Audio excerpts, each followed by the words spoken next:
Well, all month long, we've been talking about the 7 wonders of Missouri. KOMU viewers picked the 7 historical, cultural, and natural sites around the state that you believe to be the most unique and spectacular. So do you know what the top I one figured it out. is? I figured it out, yeah. Well, tonight, KOMU's Josh DeBerg reveals that #1 pick, your top wonder of Missouri. First, a recap. We started at Katy Trail. Then we headed over to the state capitol. After that, we journeyed southeast to the Arcadia Valley. There, we visited Johnson Shut-In State Park and Elephant Rock State Park. After that, we took a turn toward St. Louis and the zoo. Then it was back to southern Missouri and the Ozark National Scenic Riverways. And finally, back to St. Louis. Here we are at wonder #1, the Gateway Arch. It's a symbol for a nation on the move, but more than that, a matter of pride and wonder for Missourians. And not only for Missourians, the Gateway Arch is an American wonder, a fluid structure made from stainless steel, a modern design that's also timeless. The way that the light hits it, every day it looks a little bit different. Park Ranger Bob Moore says it all started with a contest. Influential St. Louisans banded together to raise $40,000. The money would go to the design that could best capture the spirit of the city.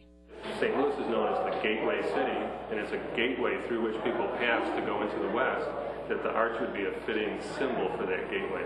Designer and architect Eero Saarinen, born in Finland, won top prize.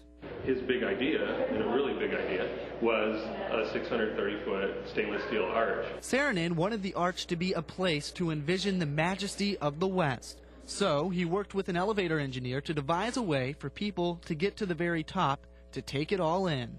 Together, they figured out how to fit 5 people in each of 8 capsules at very close quarters. We have that great ride that Saarinen called a sky ride. We call it the tram. When you're ready to go to the top, it's a tight squeeze inside these capsules, which take you 630 feet to the top. Please remain behind the right side rail while the trams are unloading. Welcome back, ladies and gentlemen. Please raise your hand. The ride up takes less than 5 minutes. Each capsule rotates as the tram ascends to keep the riders on an even keel. It's weird. It's hot. Well, to the top, ladies and gentlemen. We couldn't miss the arch. The Ramirez family said the arch was a must-see on their cross-country road trip. It just looked amazingly big, and we weren't expecting to be so overwhelming.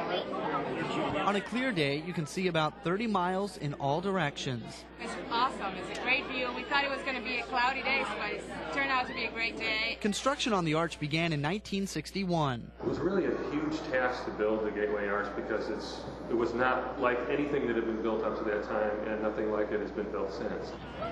In fact, says Moore, the Gateway Arch was and is an engineering wonder.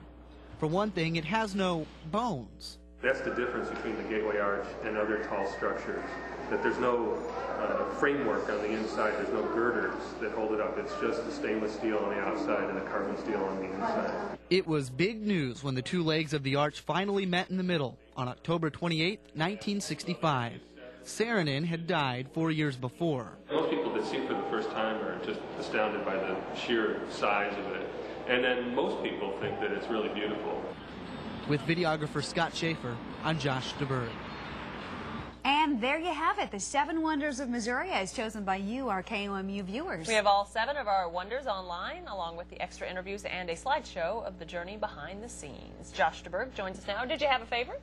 I do have a favorite. They were, and without sounding cliche, they were all really neat. I mean, I like all of them, but I'm, you know me, I'm going on a float trip every chance I get. So I like the Ozark. Noticed that about you. I like to see water stories. The Ozark National Scenic Riverways are great, but all of them have kind of unique and special characteristics. So do you have a special one that didn't make the list that you really liked? There's a really cool place called Bonne Terre Mine. It's down near Farmington, or actually in Bonne Terre. It's a billion-gallon underground lake, and you can actually boat on it. There's actually one boat down there, and they have jet ski competitions underground. Yeah. And so it's really interesting. We'll have that on Friday. All right. Okay. A special showing of that. So, and I'd like to thank everyone for voting. We had a great turnout on the web for voting, and then Scott Schaefer and Holly Edgell went on all the trips with us, so or with me, and it was a good time. So yeah, they rough did a lot work. of good work. Yeah, it's a tough job. Yeah, it was a hard assignment. And did you vote, Angie? I did, actually, yeah. What did you vote for? I voted for didn't make Booches. the list. No, I'm just kidding. You voted for what? Booches. You know, That's a she's good been one. trying to get that one on the list. It just didn't work. Didn't Thanks make a it lot, that Josh. time. Yep.